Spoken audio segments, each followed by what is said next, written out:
Hey up everyone. Excuse the language in the thumbnail, but I think it's warranted on this occasion. Anyone who knows me knows I love all motorcycles, but Italian bikes have a special place in my heart. So this story is especially important for me as someone who loves Italian bikes. It started as quite a simple news story. That was until I noticed some of the discrepencies and contradictions released as news. The rabbit hole just kept getting deeper, and what is going on with the MOTO 2 team needs a whole other video. If I have any of the facts wrong, I'd be interested to hear what, so let me know in the comments below. Please share the video on to anyone you think might be interested too, and if you appreciate the content and value the research I do, it would be great if you could hit the subscribe button. A quick thank you goes out to Mr. Helmut too.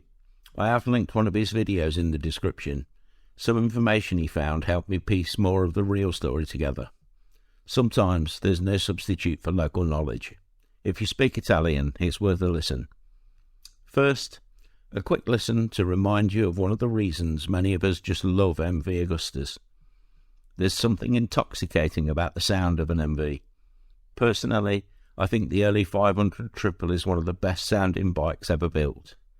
To say they sound very distinctive is an understatement to say the least.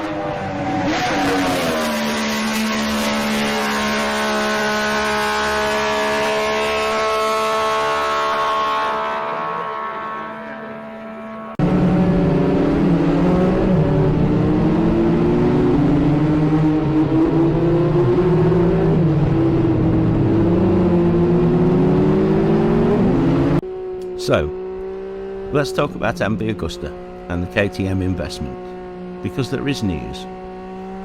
During the process of due diligence, KTM have already found discrepancies with what MV Agusta declared at the time of the agreement. The first decision made after the investment made by KTM Mobility was to restructure the board at MV. At the helm now, if you don't know, is Timur Sardarov, the son of Rashid Sardarov, an oligarch who is often cited as the richest man in Russia.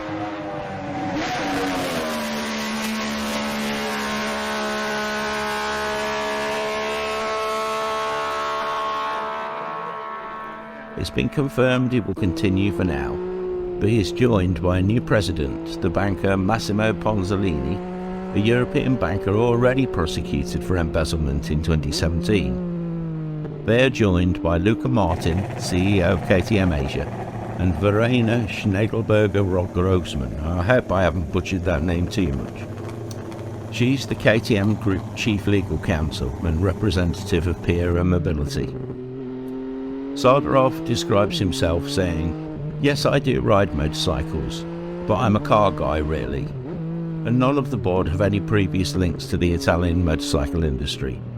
Luca Martin is the only board member with any connection to the motorcycle industry, had very little connection before 2018 and has a background in business operations, finance and business development. The first task was for Verena Schnegelberger-Grossman to complete the due diligence, but this had proven very difficult.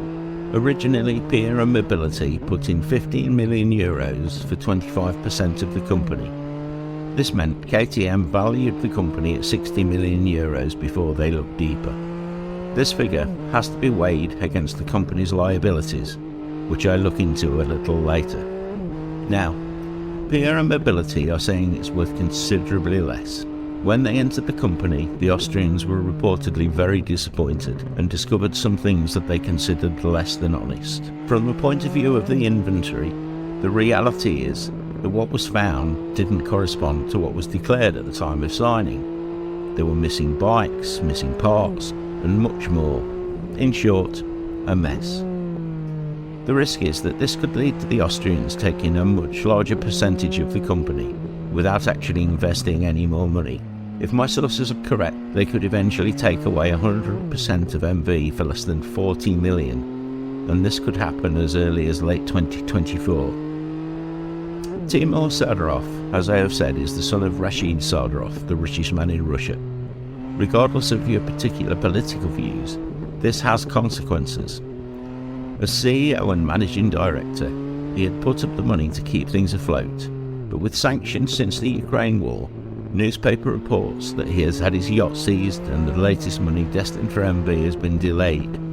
Now, the money is said to be coming not from Europe, but from the Caymans. His 3-year contract as managing director would be valued at 3.6 million euros. That's 100,000 euros per week. This is being paid at a time when many employees have not taken their salaries since September. 60 layoffs have already been implemented and others are planned. All these agreements should have been signed by November the 15th, because there were more salaries to be paid and the money was simply not there. Then, there are the rumours of contributions irregularities for the last 3 years. The company is said to be without a DURC, the Italian certification of labour compliance, with arrears of about 12 million euros in unpaid contribution. If this is true, it's only a matter of time before the Italian courts start proceedings. This means that even with an agreement, which they haven't yet applied for, the company would still need 8 million euros to clear the deficit. MV Agusta could not afford irregularities like this, and it seems like peer and mobility are now its only option to raise more funds. What KTM discovered even before starting the actual due diligence is a critical situation to say the least. 17 million euros is owed to the suppliers. 8 million euros, as mentioned, is needed to close the agreement with the DURC on the 12 million euros of unpaid contributions. 50 million could also possibly be added for compensation demanded by the Longines Group for a default by MV relating to an unsuccessful partnership for the production of small capacity motorbikes, like the 5.5 Adventure, which is effectively a rebadged Benelli. Also pending is a lawsuit with Giovanni Castiglione for the use of the KTM brand. Although still at a preliminary stage, Castiglione is likely to press for this, although figures are still to be confirmed. There's even another 9 million euros for unpaid fees and royalties relating to versions of the F4 dedicated to Claudio Castiglione. These are not all debts yet as such, but they are all risks that must be budgeted for, and the total sum of the numbers just listed makes almost 100 million in possible liabilities and debts. Then, there are warehouse management costs, the cost of the production of new motorbikes. More money is needed for all of these activities, because at the end of the day, if you don't have motorbikes to deliver, you can't sell them. Or at least that should be the case. Because another rumour that needs to be verified is the report of atypical behaviour on the part of MV. This is the story that dealers were invoiced for motorbikes that could not be delivered. The invoices would be passed on to the banks to be discounted by a certain percentage and then reversed to the dealers on the grounds that the motorbikes ordered would not be ready. If this is true, it would cause even more of a financial shortfall and sounds like very dubious business practice at the very least. So, it becomes easy to understand that the 15 million euros put up by KTM is only a drop in the ocean, and that MV's liabilities and risks are far greater than both the 25% of the shares initially agreed and the increased 32% hypothetically reached since initial due diligence consultations. Doing the maths, these debts and risks are well beyond the value of the company. The paradox. Customers want MV Agustas, but the bikes just don't exist. What will be sold in the UK, US, Mexico and Canadian sales network that KTM will take over in 2023, nobody really knows for sure. The risks? Well, the people added to the board by KTM are there with the idea of replacing Sardarov as soon as the Austrians gain control of the company. This is likely to be well before his contract expires. The first of these people is Luca Martin, currently CEO of KTM Asia. He is the person set to lead MV Agusta once a majority stake has been acquired. The second figure is Verena Schnegelberger-Grossman, currently VP of Legal Services at PR Mobility. She's also the head of KTM's legal department, and it is her job to find every cobweb in every nook and cranny of the MV Agusta company. every time she finds a gap in the finances, PRM Mobility will ask to raise the controlling percentage of KTM without adding more money. In the meantime, MV Agusta will no longer be a real manufacturing company. They will focus purely on production. Purchasing, sales, administration, distribution, and everything else will be controlled by PRM Mobility. They will supply the parts to MV and buy the completed products for distribution in their own dealer network. Which brings us to the latest announcements and contradictions, which was how this video started. There's already conflict on the board, as the latest statements show. Both the statements from MV Agusta and KTM have been very carefully drafted and cover some very interesting specifics. There's also a comment from KTM Motors Group to confuse things even further. In the statement to MCN, Sardarov said, "We've officially terminated all of our dealers. In future, we want all of our dealers to measure up to the flagship store in Milan. Plans now being rolled out will see MVs serviced at KTM dealerships with spare parts supplied by PRM Mobility." But he was very vague and a little evasive when it came to the details. So remember that comment. MVs will be serviced at KTM dealers. Sardarov continued, "In Europe and the US, our first focus is to get our bikes serviced at KTM dealerships." Here note again the term first focus. Sardarov was quick to state that MV production would remain in Italy with no shared platforms. Where that leaves the 5.5 Lucky Explorer, which is simply a rebadged Benelli, it uses a Chinese-built engine and chassis, is anyone's guess at the minute. MV Agusta signed a long-term strategic partnership agreement with Chinese giant KTM Motors, who are the parent company of Benelli Motorcycles. KTM Motors General Manager Dong Xiaoguo said MV Agusta is a world-famous brand with a long history and also an old friend and close partner of KTM Motors.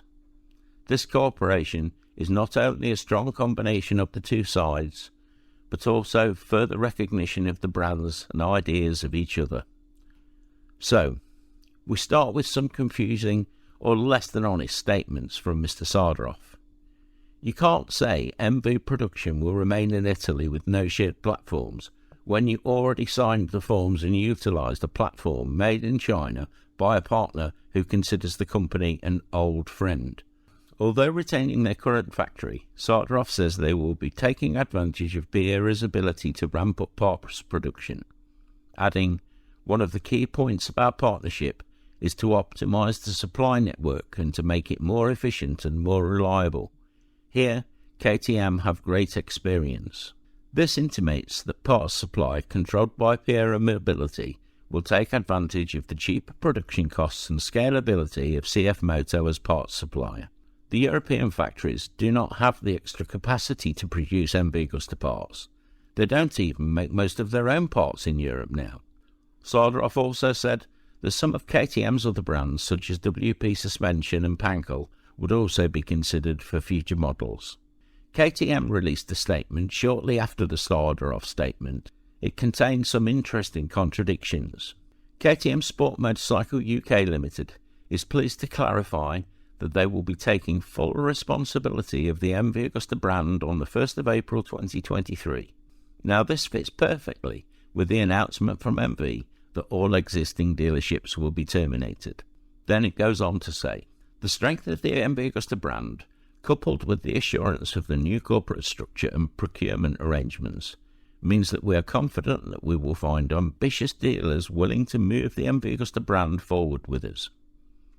Well, the term, "we will find ambitious dealers to move the brand forward," doesn't sound like they intend to use KTM dealerships at all. And this contradiction continues. Contrary to how it has been reported, there is no plan to enable MV Agusta customers to service or buy parts from KTM dealers. The platforms of each brand are completely different, and it wouldn't be practicable nor fair to the MV Agusta network for authorised KTM dealers to service MV Agusta motorcycles.